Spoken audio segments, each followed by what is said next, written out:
Urgent, Lakers legend sends strong message to Luka Doncic. Nobody expected this, stay until the end to find out everything.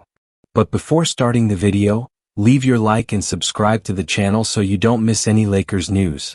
The arrival of Luka Doncic to the Los Angeles Lakers completely transformed the landscape of the franchise. While LeBron James, now 40 years old, remains on the roster, the responsibility of leading the most iconic team in NBA history has officially shifted to Doncic. With that shift comes a new level of expectation, one far beyond anything the Slovenian superstar ever experienced during his time with the Dallas Mavericks.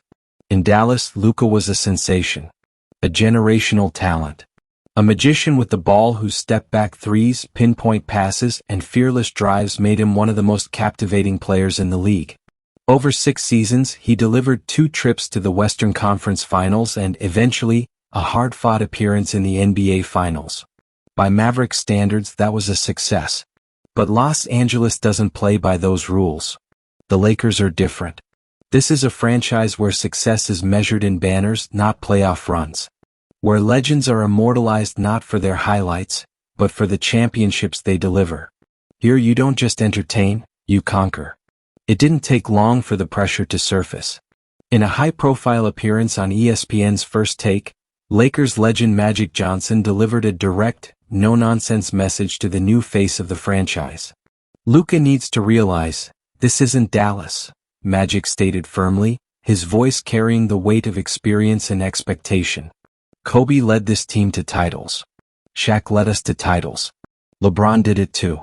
That's the standard here. We shouldn't have to tell you to stay in peak condition. That has to be part of your DNA, especially when you are a superstar. Magic wasn't smiling. His words weren't designed to motivate, they were a demand, an obligation. This off-season is going to be crucial for the Lakers, he continued. And this upcoming season, it's going to define a lot. The message was crystal clear.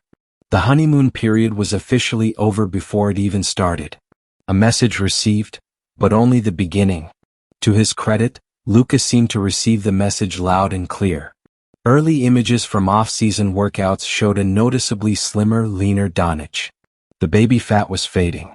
The body language was sharper. For the first time in years, the conversation wasn't about whether Luka could get into shape. It was about how ready he looked. But shedding weight is the easy part. The true challenge runs much deeper, both mentally and competitively. This isn't just about conditioning or media narratives. It's about living up to the ruthless expectations that come with wearing purple and gold. Los Angeles doesn't forgive mediocrity. It doesn't celebrate empty stat lines and meaningless games. What the Lakers demand is simple: deliver when it matters most. It's not enough to average 30 points and 10 assists. It's not enough to be a walking triple-double. What matters is whether you close out Game 7. Whether you deliver in the fourth quarter when everything's on the line. Whether you lift the Larry O'Brien Trophy in June. The Lakers standard, where numbers mean nothing without wins. There's a reason why names like Magic Johnson, Kareem Abdul-Jabbar, Shaquille O'Neal, and Kobe Bryant are whispered with reverence in Los Angeles. They weren't just stars, they were closers, champions, icons who embraced the burden of expectation and thrived under its weight. Luka Doncic is now walking into that same crucible. In Dallas, brilliance was enough. Fans appreciated the artistry. Analysts marveled at the numbers. In LA, brilliance is the baseline, not the goal. The goal is immortality. LeBron James knows this reality well. When he led the Lakers to the 2020 title inside the NBA bubble, it wasn't just another trophy, it was a validation of his place within the pantheon of Lakers greats. A moment that secured his legacy with the franchise forever. Now it's Luka's turn. The clock has already started, the Doncic era begins. As the Lakers fanbase looks upward at the 17 banners hanging from the rafters of the Crypto.com arena, one expectation looms above everything else. Banner number 18. That's it. Nothing less. Luka Doncic has brought his extraordinary talent to Los Angeles. But talent alone won't be enough. Not here. Not in this city. Not for this franchise. He must now prove that he belongs alongside the giants whose shadows stretch across the history of basketball. The Doncic era has officially begun. And the pressure? It isn't coming. It's already here. When Luka Doncic landed in Los Angeles, he didn't just join a basketball team. He stepped into a legacy that transcends the sport. The Lakers are not simply a franchise, they are an institution. Their colors, purple and gold, symbolize a standard of excellence few athletes will ever experience. Luka understood fame. He was a superstar in Europe before he even touched an NBA court. He carried an entire franchise in Dallas and turned them into contenders through sheer will and brilliance. But what he was walking into now wasn't just a challenge, it was a crucible. No franchise in the NBA holds its stars to the same suffocating standard as the Los Angeles Lakers. Here, the expectations are unforgiving, the spotlight never dims, and failure is a public event dissected by millions. The whispers had already started. Is Luka really built for this? Can he handle the LA pressure? Will he become the next great, or just another star who couldn't measure up? The burden of legends. Luka's arrival reignited memories of Lakers legends who had once carried this very same weight. Kareem, Magic, Shaq, Kobe, LeBron. Each one had their own battles with expectation, pressure, and the relentless demand to deliver championships.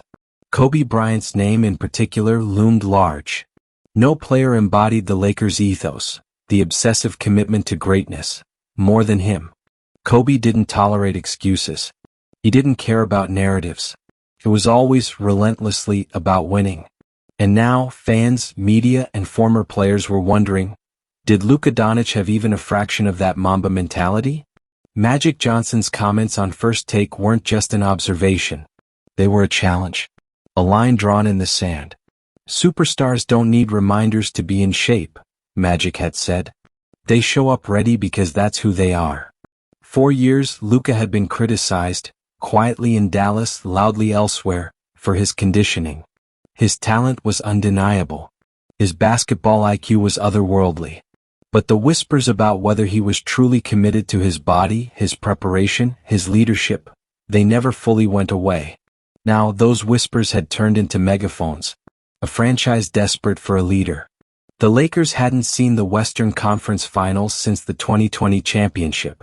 The seasons following were marred by injuries, underwhelming roster constructions, and playoff heartbreaks. As LeBron aged, the clock on his reign ticked louder and louder. By the time Luka arrived, the message from ownership, the front office, and the fan base was unified and brutally simple. You're not here to compete. You're here to win. The team's weaknesses were glaring. No true starting center. Perimeter defense inconsistent. Role players who often disappeared when the stakes rose. It was clear that, unless the front office worked magic in free agency or on the trade market, the burden to compensate for those flaws would fall directly onto Luka's shoulders. But that's what being a Laker means. Nobody cried for Kobe when his teammates underperformed. Nobody gave Magic a pass when the roster wasn't perfect. Champions don't look for excuses, they manufacture solutions. The off-season transformation. Images flooded social media. Luka in the gym at 6 a.m. drenched in sweat.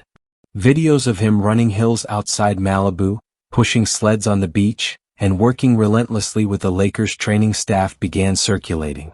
Fans noticed. So did critics. This is a different Luka, headlines began to read. He's locked in. But even as the narrative shifted towards optimism, anyone familiar with the Lakers culture knew, physical transformation was only step one. The real proving ground wasn't the summer, it was May and June. That's when reputations are made in Los Angeles. That's when legends write their names into history. A city that doesn't wait. Luka quickly learned that patience doesn't exist in this city, not when it comes to the Lakers. In Dallas, a trip to the conference finals was cause for celebration.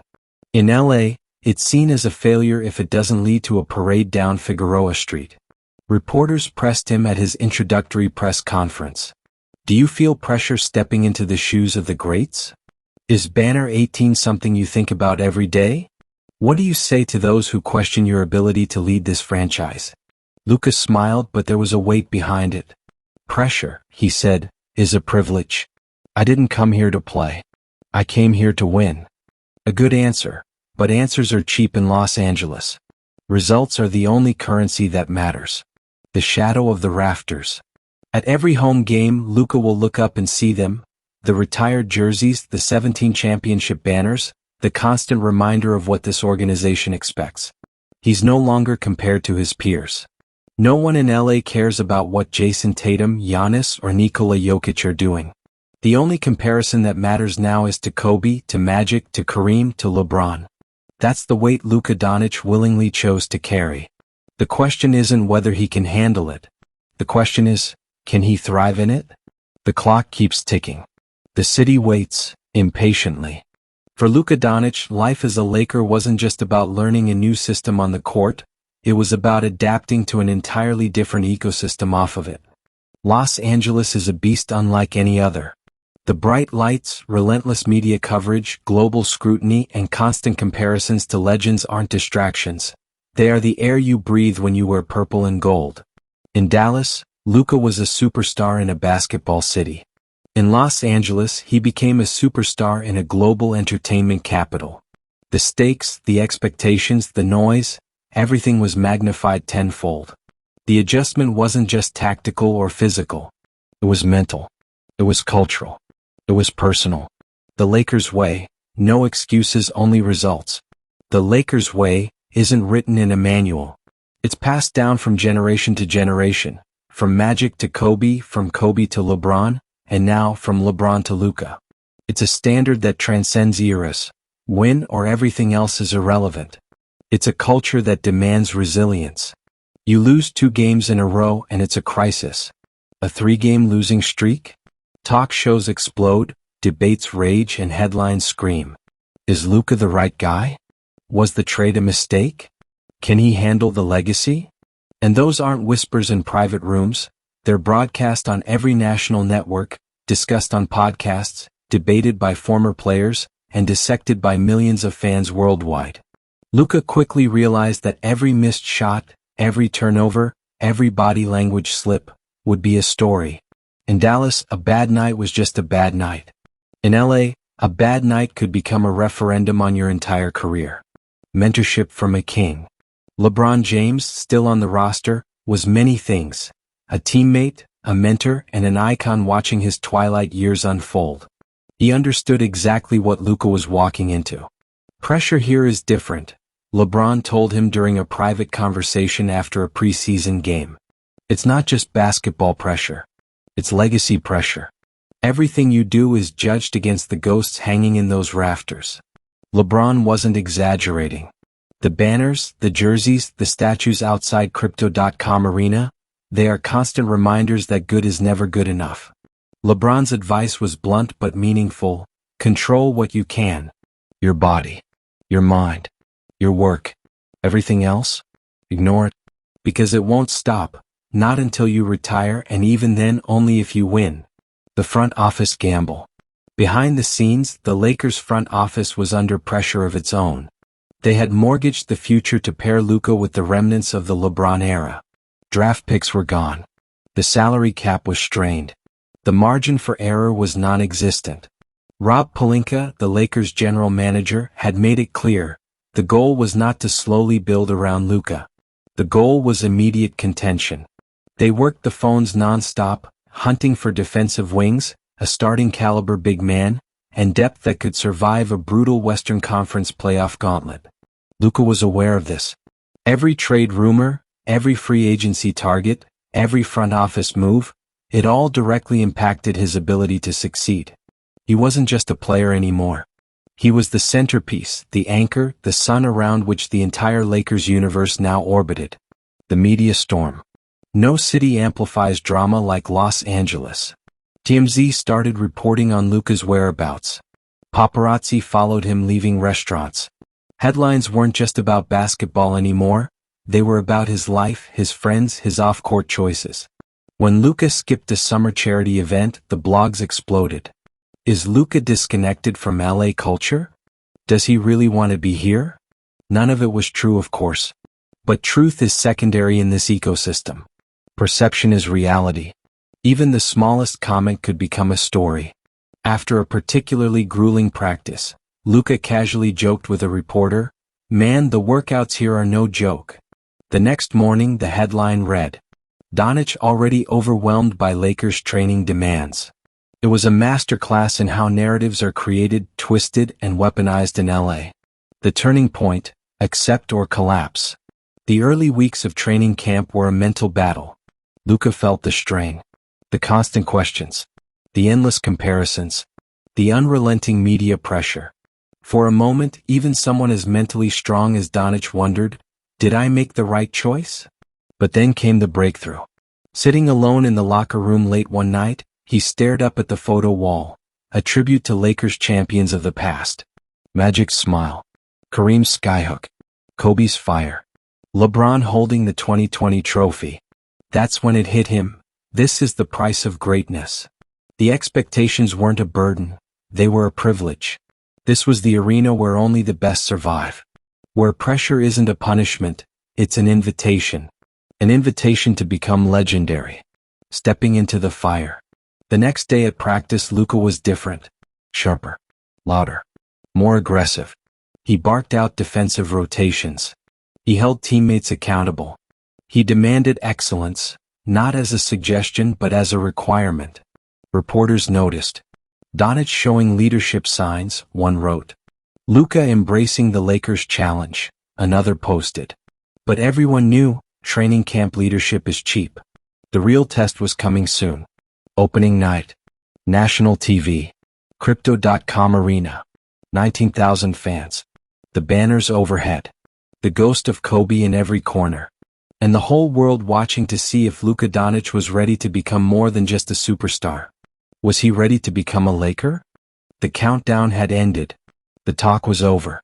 Speculation, analysis, and debate faded into background noise. Now it was time to step onto the court and face the reality that only the hardwood can deliver. Opening night.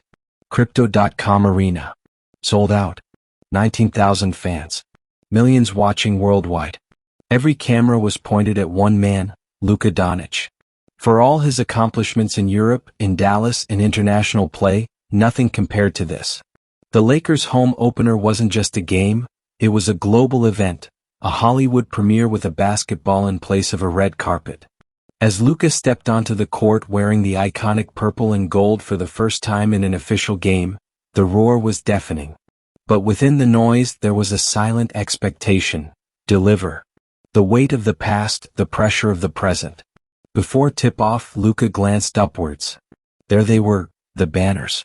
17 NBA championships. Retired jerseys.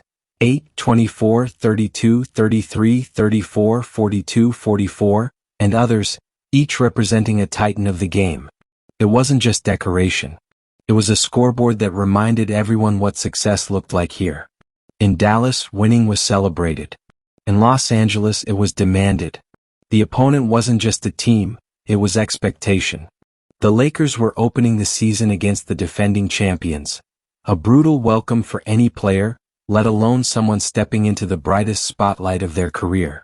From the opening tip, the game was a war. Physical. Fast. Unrelenting. Luka started strong. A quick step-back three over a defender. The crowd exploded. "Let's go," he shouted, pounding his chest. But the other team was merciless. Double teams came faster. The defense rotated quicker than he was used to. Every drive to the basket was met with bodies, contact, and physical punishment. By halftime, Luka had 18 points, but also 5 turnovers. Flashes of brilliance mixed with moments of struggle. The headlines were writing themselves in real time. Halftime, a moment of truth. In the locker room, Luka sat, towel over his head, catching his breath. LeBron approached. "You see now," LeBron said, not as a criticism but as a knowing truth. "This isn't like anywhere else. This is the Lakers." Luka nodded, breathing heavy. "Yeah, I get it." LeBron's voice lowered but sharpened. "Good. Then you know what you have to do now." The fourth quarter, where legends are forged. As the game entered the fourth quarter, the Lakers were down by 9. The crowd was restless. A mixture of excitement, tension, and impatience filled the air. This was the moment. This was always the moment for Lakers legends. Fourth quarters weren't just parts of the game, they were proving grounds. And something clicked. Luka, as if flipping a switch, took control. A no-look pass to a cutting teammate. A dagger three from the wing. A spin move into a floater off the glass. Then a steal on defense, sprinting the other way for a transition layup. The arena erupted. Luka. Luka. Luka.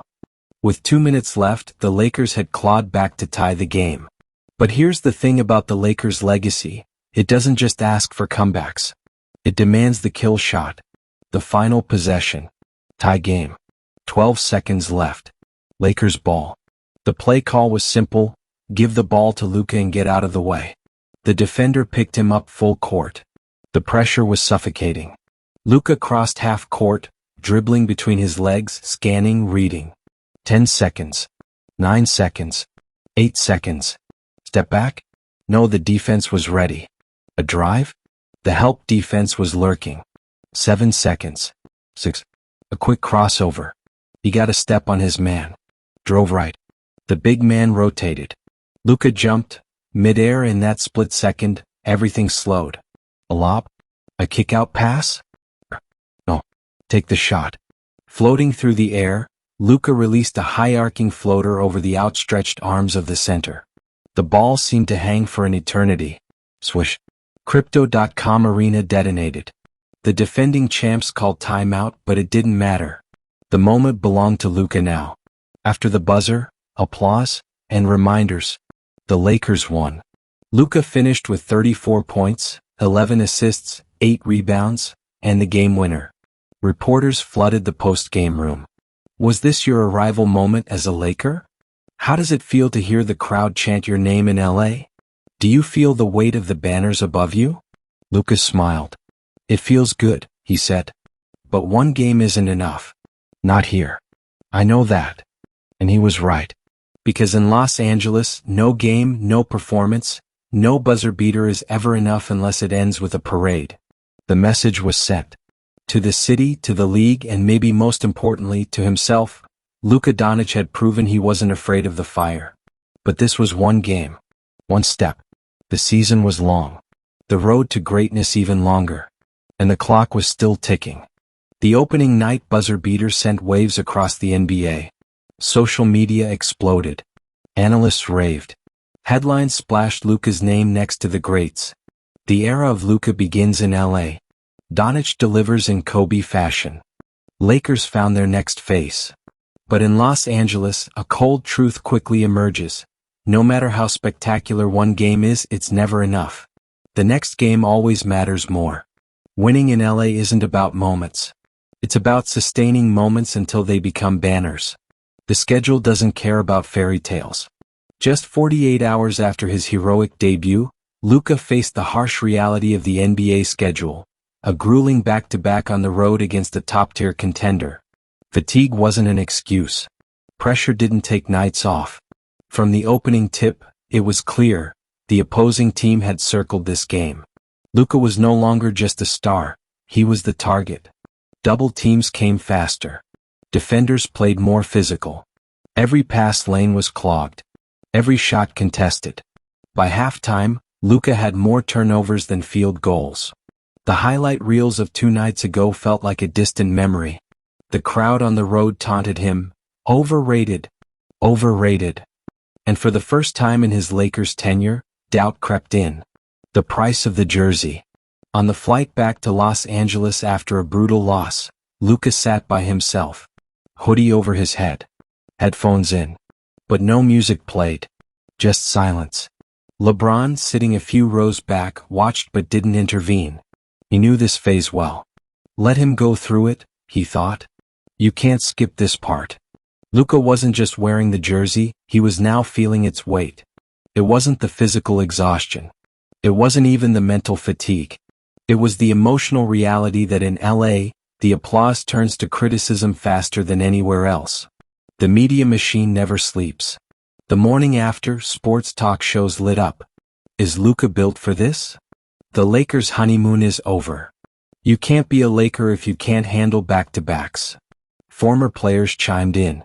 Pundits debated every possession. Every missed shot turned into a conversation about leadership. Every frustrated gesture became a supposed rift with teammates. It wasn't fair. It wasn't balanced. But it was LA. And Luka realized something else. This machine never sleeps. Ever. The conversation that changed everything. Back at the Lakers facility, Magic Johnson made an unexpected visit. Not for a media appearance. Not for a photo op. Just to talk. He walked straight into the practice court where Luka was getting up shots alone. You know, Magic started, spinning the ball in his hands, when I came here I thought my job was to be the best basketball player I could be. Luka paused, wiping sweat from his face. Isn't it? Magic smiled, shaking his head. No. Not here. Here your job is to be the best leader, the best winner, the best Laker. Basketball? That's just part of it. He continued, you don't get measured by stats in this building. You get measured by rings. By banners. By what you leave behind when you're gone. Magic walked toward Luka, looked him straight in the eyes. So yeah, the pressure? The criticism? The noise? It's part of the job description. You want the statue outside? You want your jersey in the rafters? Then embrace the weight. Then Magic tossed him the ball. Now show me how you respond. Responding to adversity, the real test. From that day forward, Luka's focus shifted. It wasn't just about spectacular plays. It was about the habits, the boring, unsexy, relentless habits that built dynasties. Showing up early to film sessions. Holding teammates accountable when the energy dipped. Staying late to work on free throws, footwork, conditioning. Studying the footwork of Kobe, the patience of Magic, the IQ of LeBron. The flashy step-back threes were great, but it was the hustle rebounds in the third quarter, the rotations on defense, the willingness to fight through bad shooting nights that would define him here. The battle within the battle. Meanwhile, the Lakers' front office wasn't idle. The flaws were obvious. The team still lacked a true defensive big man. Perimeter defense was inconsistent. Bench depth was shaky. Trade rumors swirled. Every time a name hit the market, the Lakers were involved.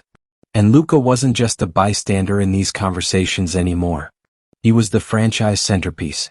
His input mattered. His preferences mattered. With power came responsibility.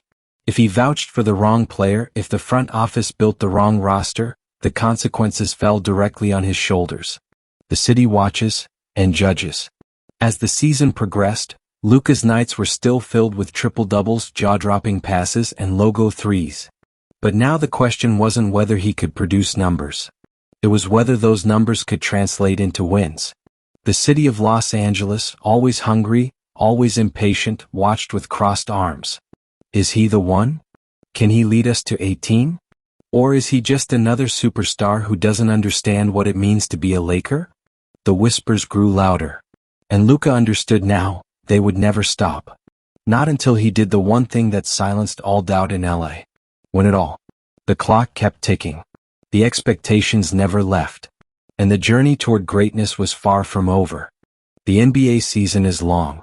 Brutal. Unforgiving. By the midpoint of the season, the glamour of the opening night had faded. The initial excitement of Luka's arrival gave way to something colder, sharper. Expectation without patience. The Lakers weren't just playing opponents anymore.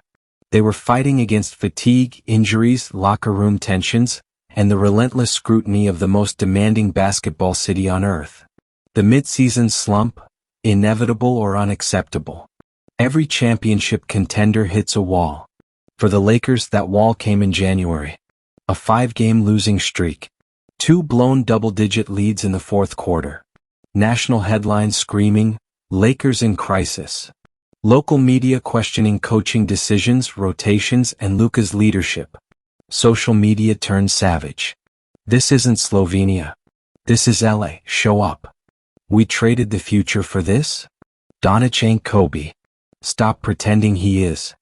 The honeymoon wasn't just over, it had turned into a hostile custody battle. Luka's breaking point, almost. It happened in a late January game against a bottom-tier team. The Lakers, heavy favorites, blew a 17-point lead in the fourth.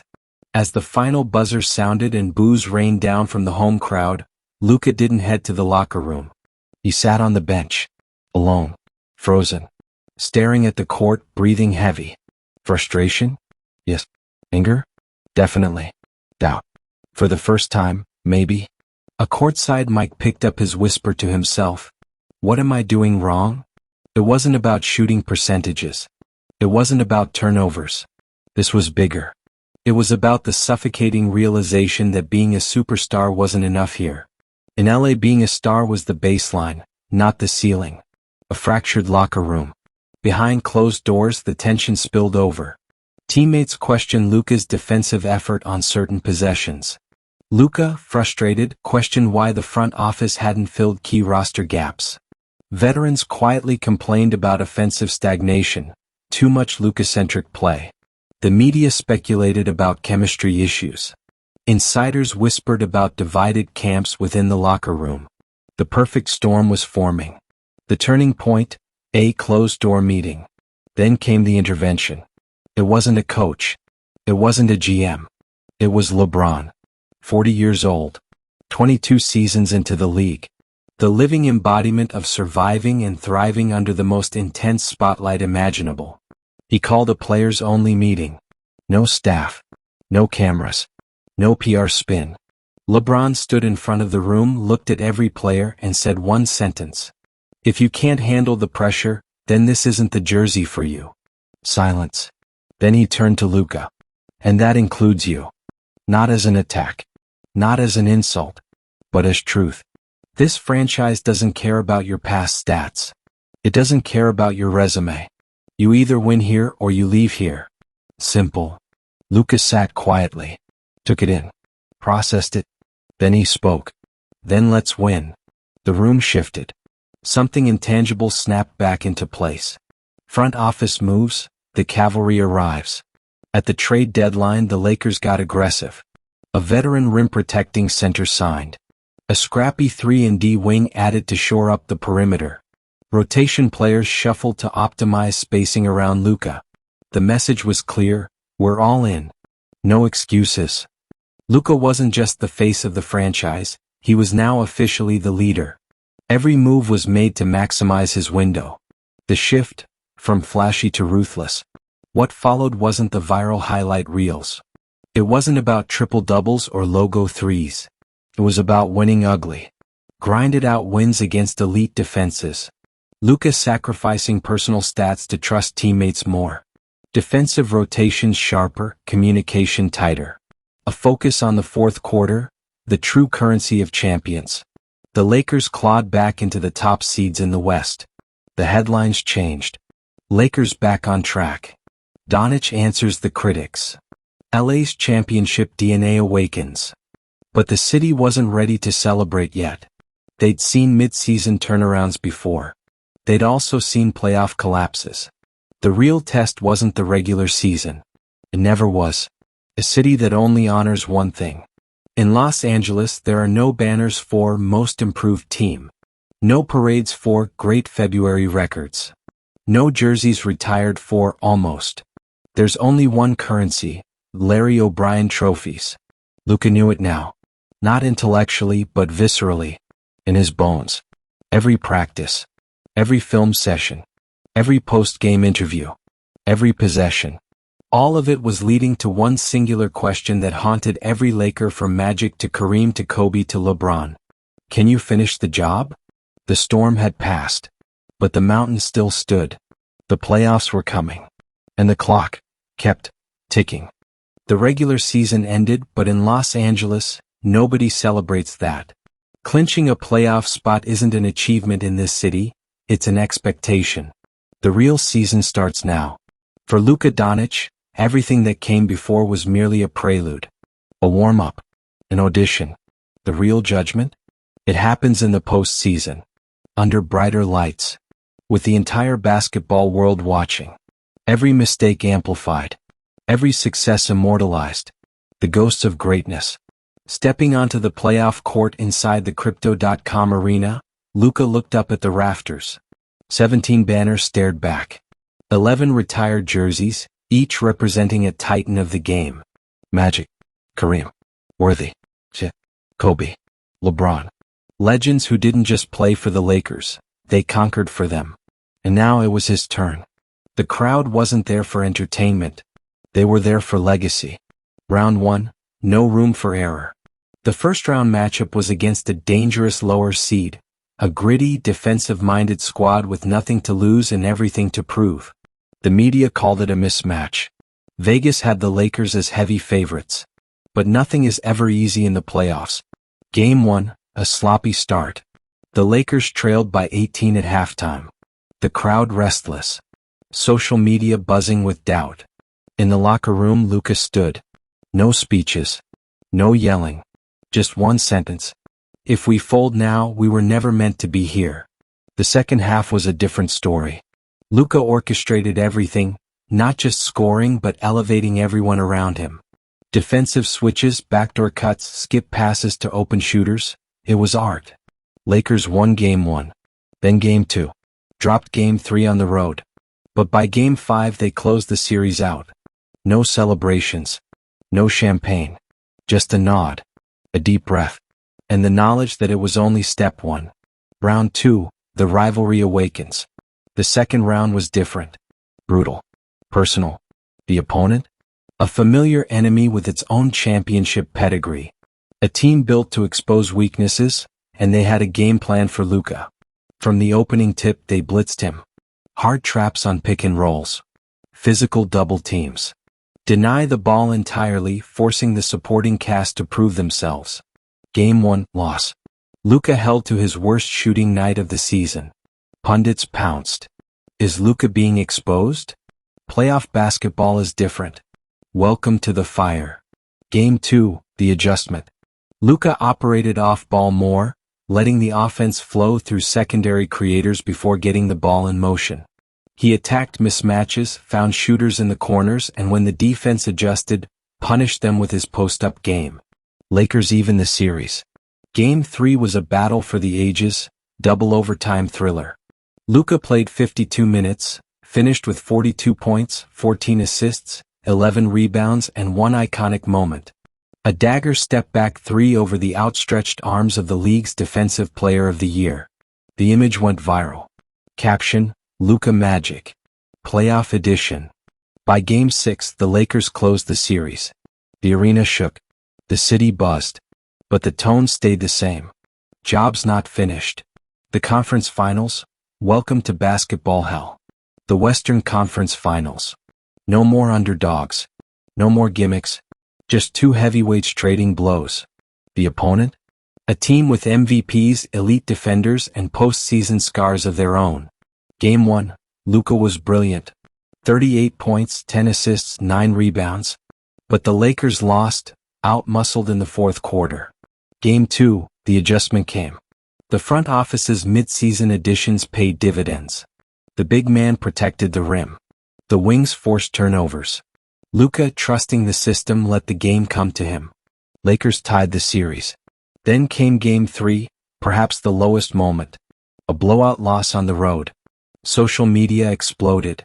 Luka's not ready for this stage. Maybe LA was a mistake. Critics resurfaced. Old doubts recycled.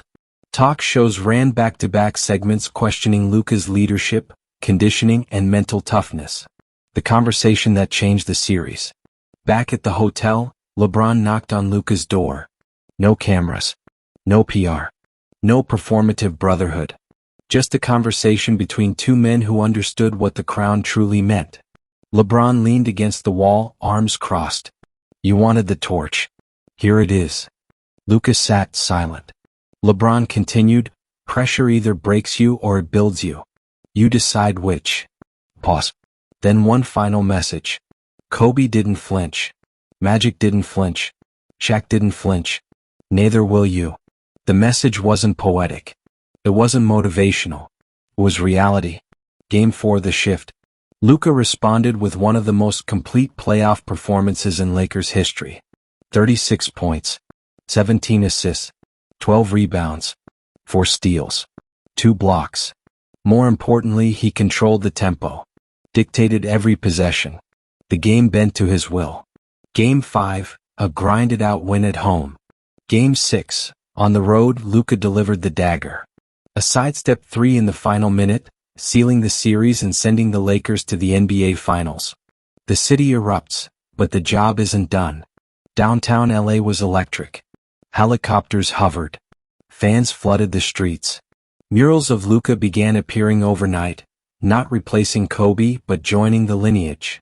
Yet as champagne flowed in the locker room, the mood wasn't satisfaction. It was singular focus. The finals awaited. And Luka Doncic, once an outsider, now stood where legends either rise or crumble. The clock never stops in Los Angeles. This is what it all led to. The NBA Finals. The stage where greatness is either immortalized or erased. No city knows that better than Los Angeles. No fanbase demands it more. For Luka Doncic, there were no more firsts to check off. No more excuses about adjustment periods, roster chemistry, or learning curves. This was the moment. The defining battle of his career. The opponent, a super team built to destroy. Across from them stood a juggernaut. Two MVPs. An all-NBA defensive anchor. A bench deeper than most starting lineups. They weren't just talented. They were ruthless, disciplined, and battle-tested. A machine designed to win championships, not entertain. The analysts were split. Some believed Luka's brilliance could crack the code. Others argued the Lakers were one star short, that Doncic's burden was simply too heavy. Vegas had the Lakers as slight underdogs. The world was watching. Game 1. Welcome to the fire. It started ugly. The opposing defense swarmed Luka from the opening tip. Double teams before he crossed half court. Physical switches. Contact on every drive. The refs swallowed the whistle. It was finals basketball. Luka finished Game 1 with 24 points but shot just 38%. Turnovers piled up. The Lakers fell by 15. Pundits jumped at the narrative. This is the finals. Doncic looks overwhelmed. Is LA's run about to end? Game 2, counterpunch. The next game was different. Luka adjusted not by forcing shots, but by controlling chaos. Every double team became an opportunity. Skip passes to shooters. Pocket passes to rolling bigs. Relentless movement off the ball. 29 points. 16 assists. 11 rebounds. The Lakers won by 8. The series was tied. The message was clear. Luka wasn't going anywhere. Game 3, the classic. This one will live forever. On the road. Hostile crowd. A back-and-forth war that saw 17 lead changes. Luka hit everything. Step backs. Mid-range fades. Post-up fadeaways. No-look passes threading impossible angles. Fourth quarter. Tie game. 20 seconds left. Shot clock winding down. Luka isolated against the opposing team's best defender. One dribble left, step back to the right. Pure. Splash. The Lakers took Game 3. Social media melted. Luka magic on the biggest stage. A finals performance for the ages. Game 4, the crash. Fatigue caught up. Luka looked mortal. The legs were heavy. The shots rimmed out. The opponent smelled blood and pounced. A 22-point blowout loss. Series tied 2-2. Doubt creeped back. Is Doncic running out of gas? Was Game 3 his last punch? Luka sat at the post-game podium, visibly exhausted, eyes dark, voice raspy. His answer? We didn't come this far to stop now. Game 5, the grit game. Back home. A must-win to avoid heading back down 3-2. It wasn't pretty. It wasn't flashy. It was war. Luka ditched the highlight plays for surgical precision. Backdoor cuts. Slip screens. Hammer actions to free shooters. He trusted the system. Trusted the roster the front office built around him. Every loose ball was contested. Every defensive possession had meaning. Lakers won by 6. The arena thundered. Game 6, the coronation or the collapse. The NBA title was now one win away. But the final step is always the hardest. Game 6 opened with a gut punch. The Lakers fell behind by 17 in the first half. The crowd deafening.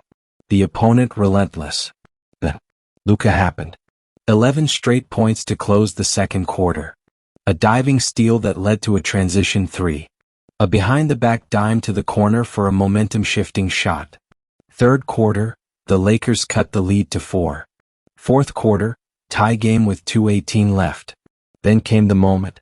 Luka, at the top of the key, got a switch onto the opposing center. He stared him down, dribbled left, spun back right, step back three. Bang. The Lakers up 3. Next possession, a defensive stop. Fast break.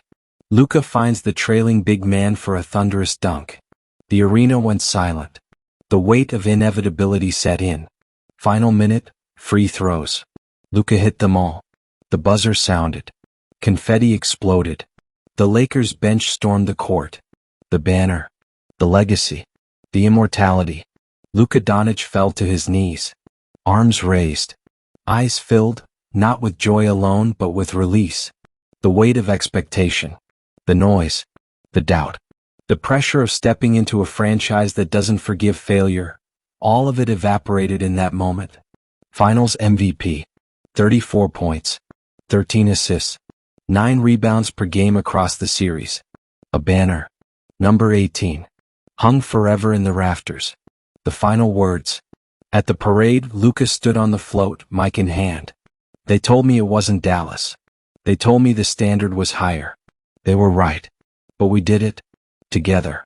And now, I'm a Laker for life. The crowd roared.